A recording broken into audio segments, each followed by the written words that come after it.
All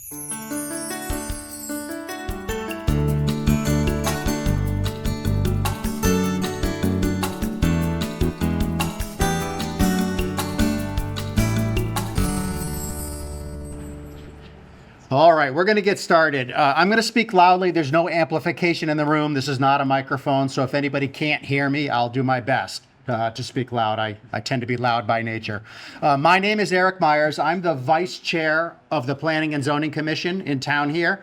I'm also serving on the Center Study Committee, and the Center Study Committee, for those of you who have been following or are aware, has been working very hard for many months now to get us here today, to get us here to discuss the proposals that the consultant that the town engaged has worked very hard in taking town input, our input, to think about the what I'll call the art of what the town center could be.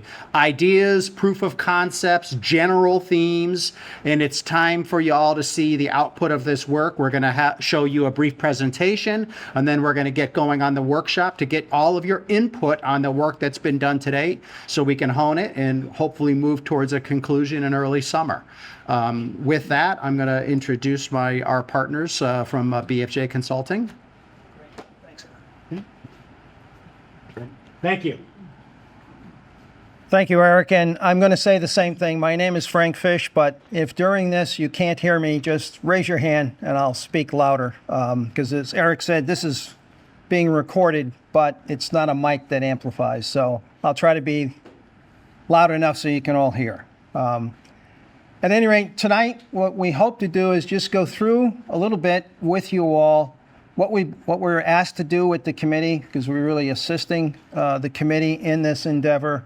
So go through the project timeline a little bit. We want to just recap a couple of studies, very important studies that had been done before we started this effort. And then I'm going to turn it to Suzanne from our office, go through some of the zoning ideas that have come up during this process. And then to Nick and Jonathan, who are going to go through some design concepts. And then I'll just end on implementation and next steps. And so that's sort of the agenda. Our part of it, we hope to be done perhaps around 7:30, somewhere in there. So maybe 20 minutes or so. So that's the overall agenda. And then the timeline, I hope you can all see this, but if you can't, when you get to the tables in the back, there's handouts of this presentation on every table, so you'll be able to see this in detail. But basically, we've been working, it's a sort of, as you can see there, a 6-7 month kind of process. We were asked to take a look at carefully what had already been done, past studies and a past workshop on the town center. So we have based a lot of our work on that past input that we received. So we did a whole set of memos of existing conditions, as you can see, but important to us, we had that second sort of blue dot there at a property owners meeting, and we also we met individually, sometimes by phone, sometimes in person with property owners, as many property owners as we could, and also invited them to this meeting. So the property owners in the area are essential eventually. It's got to be a public-private endeavor. And then what we've done with the committee is develop preliminary concepts, preliminary ideas, and then wanted to present them to you in this sort of workshop tonight.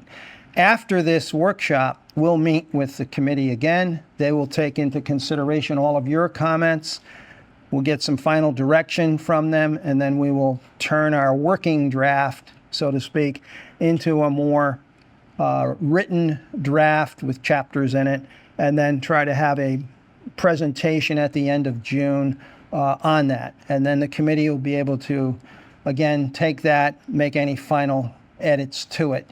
So it's a work in progress, but it's also as a result of quite a bit of meetings with the committee.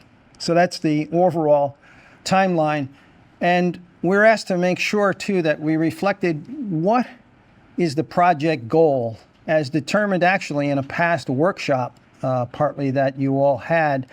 And we've tried to state it here kind of as succinctly as we could, and that is to provide a framework that supports a connected, healthy, vibrant, resilient center for businesses, yes, but also, of course, for residents, visitors, and that aligns with your comprehensive plan, with your plan of conservation and development, or what we call a POCD. So we looked at the POCD and other studies and how these would fit in.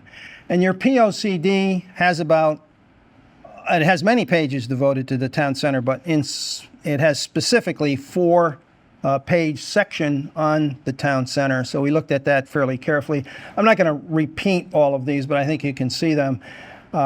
It did say try to understand the traffic flow. That that has been a ConnDOT issue, a Connecticut Department of Transportation issue, and we're not going to be able to change the road system.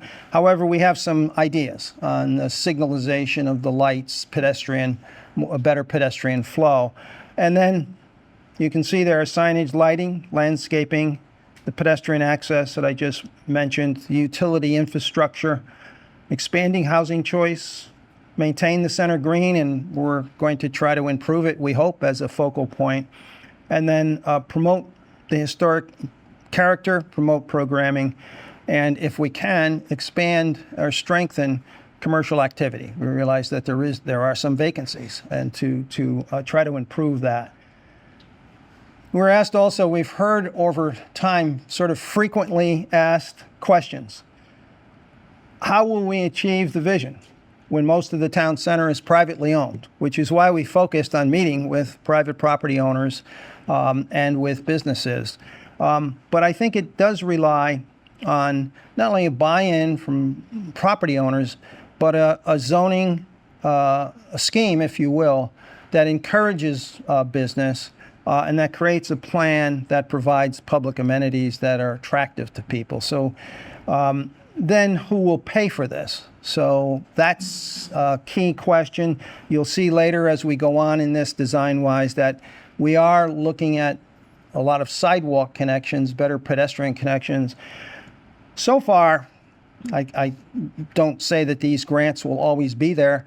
There has been in the last few years a lot of funding for sidewalks in Connecticut and nationally, actually. So there's grants, there's various grant programs that are possible for, I think, Granby to apply for. However, some things may also result in capital budget items. That will be up to, of course, the town itself. Then how will this plan address retail vacancies? We hope that you'll see we've tried to actually in the center of it to slightly increase parking. We're trying to provide something that is a better landscape, better lighting. So we're hoping that by doing things like that, that it actually will improve the center, and it'll put some people in the center and within walking distance of the stores. And then what's the timeline to implement this? It's going to take time, over time to implement it, but eventually I think this could set the stage for the town to apply for grants, to streamline the zoning, if you will, and to look at also their capital budget priorities here in the center. And what are the priorities that we heard from public outreach? Again, from the public meeting you've held on the center in the past, we took these priorities right from that workshop, and you can see them sort of in the order they were sort of rated.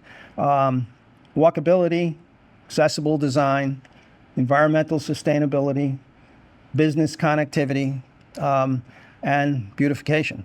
Those were the 5 things that came out on top. And also there's a sort of a graphic. This is not our graphic. It's a graphic that we got from the town on precedents that were selected. Again, connected pathways, walkability, mixed use, bike-friendly, reuse of existing buildings, particularly saving historic buildings, but possibly providing some incentives to keep them. And then what we did, we took a look at, this graphic is not ours, but it's a graphic that came out of the past workshop. Everybody was asked to respond as to what they thought Granby Center was. And the highest numbers, and I know you can't see them here, but the highest responses were all from these numbers in here. And that pretty much is the outline you'll see of what we have as Granby Center. And so I hope that we've gotten this right, but we've based it on what we've heard from the past workshop and obviously dealing with our committee on this. So that's and what struck me in this past workshop you had, and I don't know who did this drawing, but it's interesting to me because here's Bank Street, here's Route 20, here's the green is in here, and what he drew, or she drew, was just Merchant's Way sidewalk, connection through there. And then also they drew a north-south connection. It was interesting to us. And you'll see later that we tried to pick up a little bit on this drawing and what it said. This, again, is not our drawing. We inherited from the past workshop you had. So we thought we would base our work as much as possible on what was said in the past. And I'm going to turn this over now to Suzanne, who can talk about actually the outlines of the center in purposes of zoning. Thanks, Frank, and thank you everyone for being here. So based on the feedback that we received from the previous public workshop, we identified on the map where Granby Center was and translated that into zoning. And the Granby Center area, as you can see on the left, shows the existing zoning. And that currently consists of 3 different zones, CC, COCE, and CE. And what we heard from the committee and from other property and business owners is that having these various zones makes it confusing, or there's a lack of cohesion in the center. And so by creating one Granby Center, we attempted to make a more cohesive zoning scheme that would facilitate more walkability and connectivity throughout the center. So as we get into zoning, one thing that I want to note is that at each of the tables, there's a more detailed schedule of zoning that outlines the uses and the area in bulk. And we won't get into all of that in the presentation. We'll let you look at that at the tables. But just as a brief overview, so you all know where we're coming from, we examined the uses in Granby Center to determine what both aligned with the market assessment that we conducted, as well as uses from our experience that we know contribute to a vibrant, mixed-use, walkable area with a range of services and options for property owners. And most of the proposed permitted uses that we're suggesting for Granby Center are actually already permitted by special permit in the center. And it's really making them permitted uses easier to accomplish. And then there's other uses. On the right, you can see single family homes and fueling stations, which we're recommending are no longer permitted uses. However, they're still non-conforming uses and can remain as they are today, but we wouldn't encourage things like a gas station necessarily in the future as aligning with the new Granby Center zone. So we also propose that the Granby Center zone largely adheres to the existing area and bulk standards of the current commercial center, the COCE zone, but we wanted to streamline it a little bit, and instead of getting into all the nitty-gritty of the zoning schedule, we wanted to show you what we were doing and why we were doing it. So the first action is to keep a minimum lot size of 20,000 square feet for all uses, including residential. And there's already a 20,000 square foot minimum in the COCE zone. So this is in line with that. But we're expanding it to residential as well because the market study showed that there was a demand for different housing options. This also came out of the POCD and the town's affordable housing study. We also suggested reducing residential density on larger lots. Currently, it's 15 units per acre across the town, but we recommended reducing it on lots that are over an acre and a half to 12 units per acre. And we heard that people wanted to avoid development that was out of scale with Granby's character identity. So by decreasing the density on these larger lots, we attempted to create the conditions for development to stay in line with the existing character of Granby Center. The third one is allowing for a modest 3-foot height increase for mixed-use buildings. And the reasoning behind this is really because retail and restaurants require a little bit higher of a floor-to-ceiling height. on the floor level, on the first floor level. So by allowing for 3 feet height increase just for those mixed-use buildings, it would allow the style of a pitched roof to still be feasible while allowing for a different mix of uses within those buildings. Next, allowing 3 units per acre density bonus for providing public improvements, things like sidewalks and easements. And essentially, this is just one tool in our toolbox of incentivizing or encouraging private property owners to create public benefit like building sidewalks or allowing for connections within the Granby Center. And then lastly, we recommend keeping the existing 25-foot landscaping buffer where different uses abut single-family zones or single-family homes. So this is making sure that single-family homes are protected within the new zone to any adjacent uses that might be different than a single home family use as existing.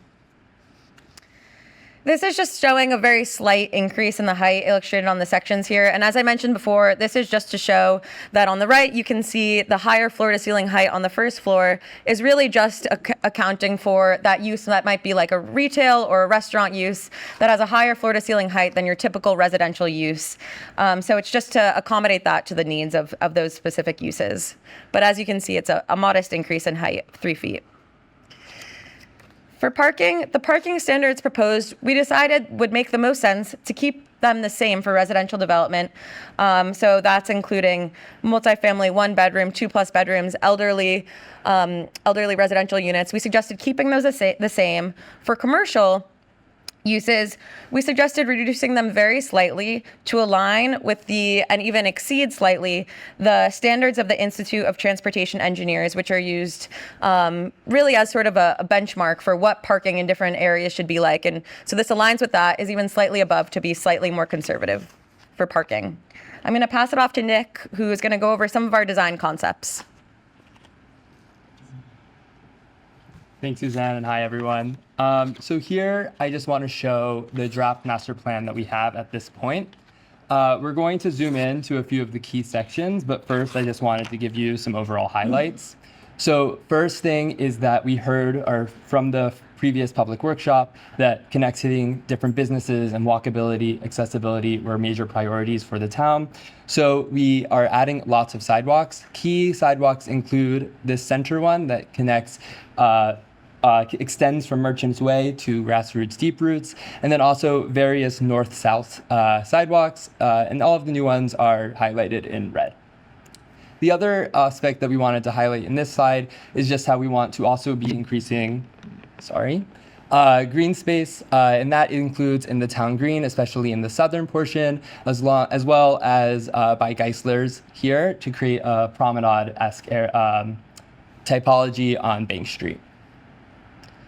So zooming in onto the town green, the few things I want to highlight here before we can discuss more at the tables is first the depaving the southern tip of Old Park Place. This is the idea is to connect the eastern and western sides of this town green. And the other main thing is that we want to move the entrance for Frontier parking to the back. And that way we can connect like an existing green island into the main center green. And then finally, one of the north-south connections that we had is this one, and we believe that adding this like vertical access point helps kind of accentuate the fact that this is like a typical New England town green space. Then in the center area, the first thing I want to note is the extension of Merchants Way. The idea here is to be able to help connect different parking lots and make it easier to get from one business to another when you're in the town center. The other aspect is the idea of creating an expanded public parking lot behind the Bear's Den in a currently unused area. This would then also connect to the Merchants Way to help continue improve accessibility. And then you can also just see highlighted in yellow that spine pedestrian walkway going from east to west. Now I will pass it off to Jonathan. Great. Good evening, everybody. Thanks for being here. I want to zoom in on a couple of other areas here. This is a plan showing Bank Street.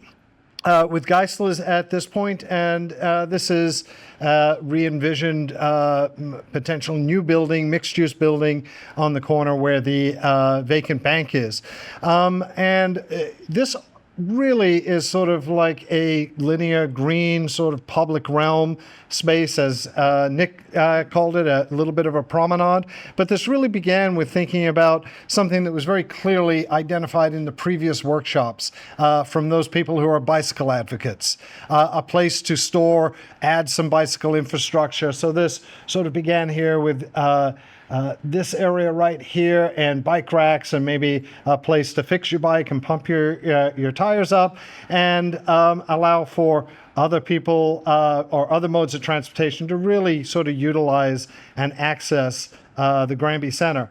And then extending this a little bit more along here, and you can see here that we're sort of thinking about something that is akin to this, a little bit of a green within this part of Granby. There could be shading and seating devices like this, and then some level of bicycle storage and an opportunity to park your bike and also repair it.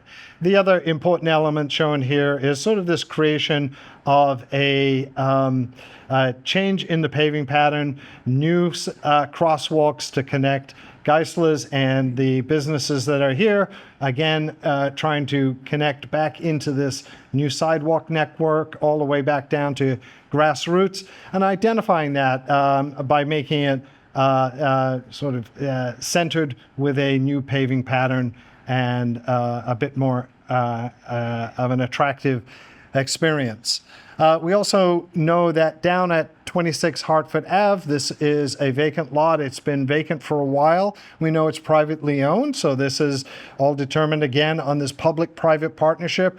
And we've worked through various schemes that we would love your input on tonight, just as ideas. One of them would be to re-envision this area as sort of a mixed use with some residential back here, some additional parking, and then maybe a mixed-use commercial building down here on the corner at that location. Another way of thinking about this is, could it be utilized? It's open space now, but could it be made more useful for people who visit and come down to Granby Center? And so the idea here would be to think about it as a park or a public space. And then finally, a pragmatic approach here might be to re-envision it and use that area to supplement parking. We do know that this is a fairly narrow lot, so there are limits here. But all of these schemes, I think, would work equally well in terms of at least the area being able to accommodate these ideas. And then finally, the small details that really mean a lot to creating a sense of place. This idea of street furniture, new style of benches and garbage receptacles, thinking about landscaping and planting, a coordinated signage program, lighting. You've got various styles of lighting. So all of this, again, are small details, but they come together to really form a stronger identity. We're going to talk, hopefully, a lot more about this when we sit down at the table. But for right now, let me turn it back to Frank, who's going to talk about the market study and some implementation ideas. Thanks, Jonathan. We're at 7:30, so I'm going to be fairly brief on these. We did a market study, which was committee had asked us to do.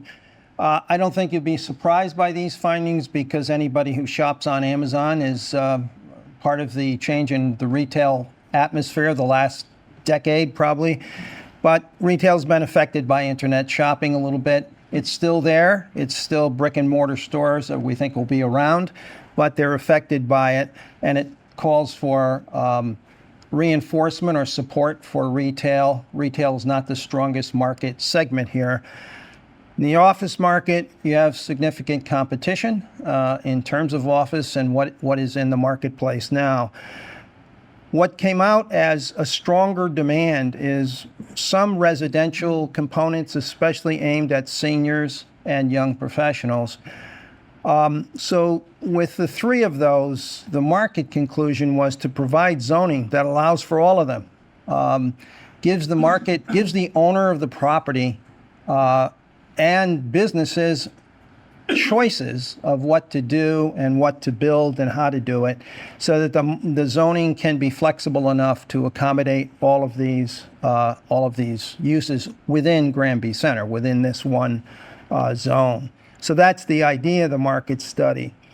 People always ask us about impacts of that. All of these uses we see as uses that are net taxpayers. And I know, and by the way, when we sit at the tables, if anyone's interested in getting into this in detail, multifamily residential, we've been through this in town after town in Connecticut, school district after school district. Most school districts in Connecticut do not have a problem of capacity anymore. They have slightly declining enrollments or stable enrollments. More importantly, multifamily housing does not generate very many school children. They generate maybe one public school child for 10 to 15 units, depending on the bedroom mix. So basically, they pay more in taxes to all jurisdictions, including the school district, than they cost in services. So we think that the mixed-use idea of retail, office, and residential all sort of makes sense in terms of impacts. They're good impacts in terms of financial impacts. Then finally, implementation. I mentioned this earlier. We think that going for grants for sidewalks, sidewalk improvements, for the streetscape improvements that Jonathan went over, there are grants. The state of Connecticut, as you know, I'm a Connecticut native, and I'm following the budget as probably some of you are in Hartford. And actually, as you know, some of the headlines from the Hartford Current and other papers are, we actually have a surplus in Connecticut right now. I'm sure that will disappear by the time the legislature gets through with the session. However, there are grants, and despite some federal cutbacks, there are grants we expect to be available, particularly for things like sidewalks. And then there's incentives for public benefits, which Suzanne mentioned. We tried to develop a zoning which, in order to get just 3 feet of extra height or something like that, we'd expect the owner to be willing to give an easement, for instance, for a sidewalk. We want to be able, this is all primarily privately owned, so we need to give incentives, I think, for owners, for property owners, to be interested in those public benefits. And then we've made, as Suzanne went over earlier, we're suggesting some uses that are already allowed, but allow them through site plan approval rather than a special permit. Special permits take a little bit longer in terms of the process. So I call that an expedited public review. It's still a detailed site plan public review. And then finally, at the end, we're suggesting design guidelines. They could be put into zoning, or what some other towns have done in Connecticut is considered something called a village district, which just is an overlay zone that the state legislature lets the P&Z have within that zone, sort of architectural review, if you will, in that particular zone. So that's an implementation idea. And just before the coffee break, we've kind of made it almost on time. If we take a 5 to 10 minute coffee break, after the break, what we'd like to do, yeah, I got it right. Okay. We'd like to do an interactive sort of exercise with you. I think there's about 50 people here, roughly. And so we may not need all 8 tables. Maybe we use 6 tables. These tables hold comfortably 8 people to 10 people. And we could have a discussion at each table. And we're going to be, 4 of us, we're going to separate ourselves into tables. Our committee members are here, and your town planner is here. So we'll be able to have one of us at each of those tables that we set up. And we'll make sure we're all set on them during the coffee break and we're ready to go after it. So you can choose a table. We'd like you to, if you choose a table, to maybe stay at that table for the discussion. You'll have a resource person at the table. We're hoping somebody at the table will also take notes. We want to have a record of this meeting. We're going to write up the findings of this meeting. As we said, one of us or one of our committee members will be at each table. And also, we've got a couple of questions for you, and we're hoping that you might try to answer those. You'll have dot points at the tables, green dot points. If you want to, every table's got a big map at it. You might want to use the green dots for things you like, the red dots for concepts you may not like. And that will give our committee, who we'll meet with later this month, a sense of what you liked or did not like. And so we're hoping that at the end of this discussion, will probably take 45 minutes or so, maybe to say 8:30. Then, as we end, feel free to stay, visit the other tables, see what the results of those tables were, so that you get a sense of all of that. And we'll have, as I said, somebody at each table, somebody we hope will also take notes at each table. So with that, Jonathan, I'm going to ask anything you want to add to this in terms of table discussion. Well, no, I think the maps that you have are not exactly we can put dots, but we can also draw on them, write notes, write comments. Just any way of expressing your thoughts would be helpful.